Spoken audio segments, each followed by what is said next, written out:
Europe में कभी भी एटमी विस्फोट हो सकता है क्योंकि रूस ने यूक्रेन को खाक में मिलाने की प्लानिंग कर ली है। इस बीच नेटो आया तो रूस टैक्टिकल परमाणु हथियारों का इस्तेमाल कर सकता है।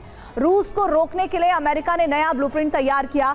इसके लिए रूस को पूर्वी फ्रंट पर घेराबंदी करने की तैयारी करनी है। पैसिफिक में जापान के साथ मिलकर अमेरिका रूस के खिलाफ चक्रव्यूह रच रहा है, जिसे तोड़ने के लिए पुतिन ने पहले ही न्यूक्लियर सबमरीन की तैनाती कर दी है और साथ ही चीन के साथ गठबंधन करके अमेरिका और जापान को एक साथ काउंटर करने की तैयारी है।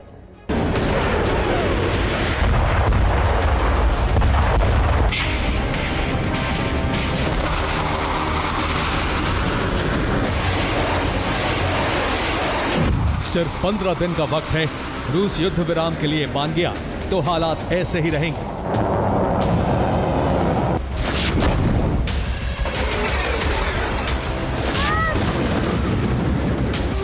नहीं तो रूस में तबाही मचाने के लिए अमेरिका प्रॉक्सी हमले शुरू कर सकता है।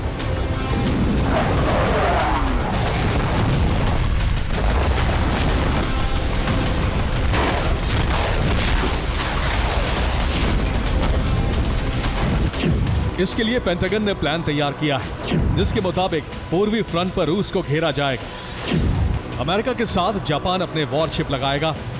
प्रशांत महासागर में रूस के सैन्य ठिकानों पर हमले किए जाएंगे, जिससे रूस यूरोप के बजाय ईस्टर्न फ्रंट पर फंस जाए।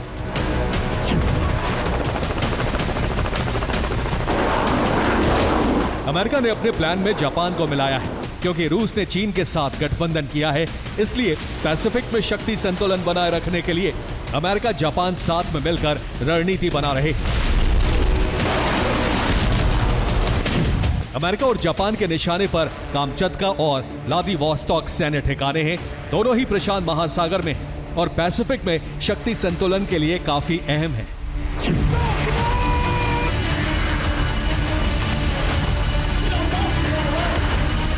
जब भी रूस पैसिफिक में युद्धाभ्यास करता है तो कामचत्का और व्लादिवोस्तोक के पास ही वॉरशिप और सबमरीन की तैनाती करता है। नौसेना दिवस पर जब वॉर ड्रिल की गई तो इन्हीं ठिकानों से बारूद बरसाया जा रहा था।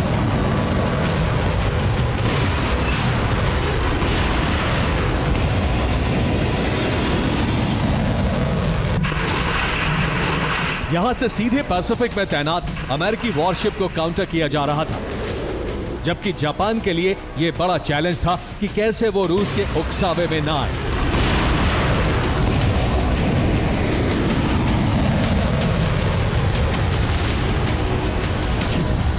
दरअसल अमेरिका की रणनीति है कि अगर रूस को प्रशांत महासागर यानी पूर्वी मोर्चे पर फंसा दिया जाए तो रूस पूरी ताकत से यूक्रेन पर हमला नहीं कर पाएगा, जबकि इस बीच नेटो देश यूक्रेन का सुरक्षा कवच तैयार कर लेंगे और रूस फिर कभी यूक्रेन से आगे नहीं बढ़ पाएगा। ट्रंप को इनपुट मिला है कि रूस अगस्त में यूक्रेन का खात्मा कर सकता है।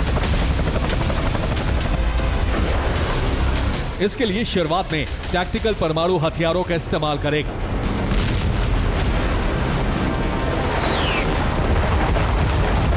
बाद में नेटो देशों पर भी एटमी अटैक कर सकता है।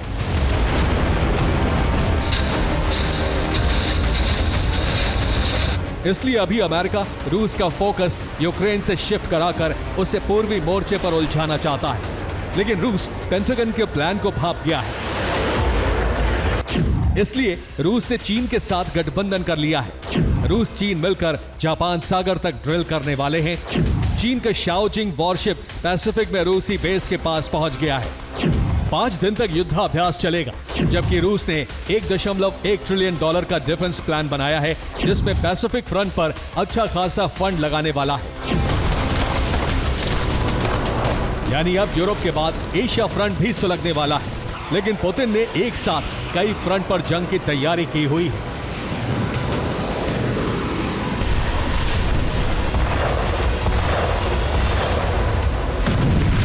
इस बीच रूस ने अमेरिका को धमकी भी दी है।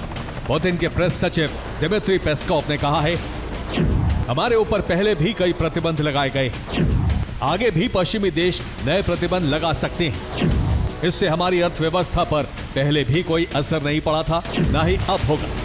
रूस हर फ्रंट पर हमले के लिए तैयार है।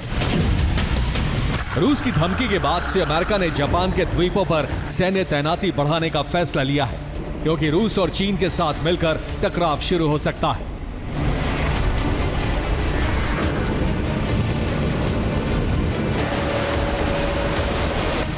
रूस ने भी पैसिफिक में सर्विलांस बढ़ा दिया है। रूस का सर्विलांस विमान जापान के एयर स्पेस के पास देखा गया, जिसे लेकर जापान ने अलर्ट जारी किया, जबकि रूस की तरफ से कोई प्रतिक्रिया नहीं आई है। यानी किसी भी तरह से एक कदम युद्ध की चिंगारी सुलगा सकता है और पूर्वी फ्रंट धधक सकता है। अमेरिका यही चाहता है, इसलिए रूस को उकसाने के लिए जापान को मोहरा बना रहा है। रूस अगले 11 साल में $1.1 ट्रिलियन बजट डिफेंस पर खर्च करने जा रहा है। इससे रूस का डिफेंस बजट 42% तक बढ़ जाएगा, जो बढ़कर $462 बिलियन हो गया है, जबकि सभी यूरोपीय देशों का कुल मिलाकर रक्षा बजट $457 बिलियन है। यानी रूस पूरे यूरोप को एक साथ काउंटर करने की तैयारी में है।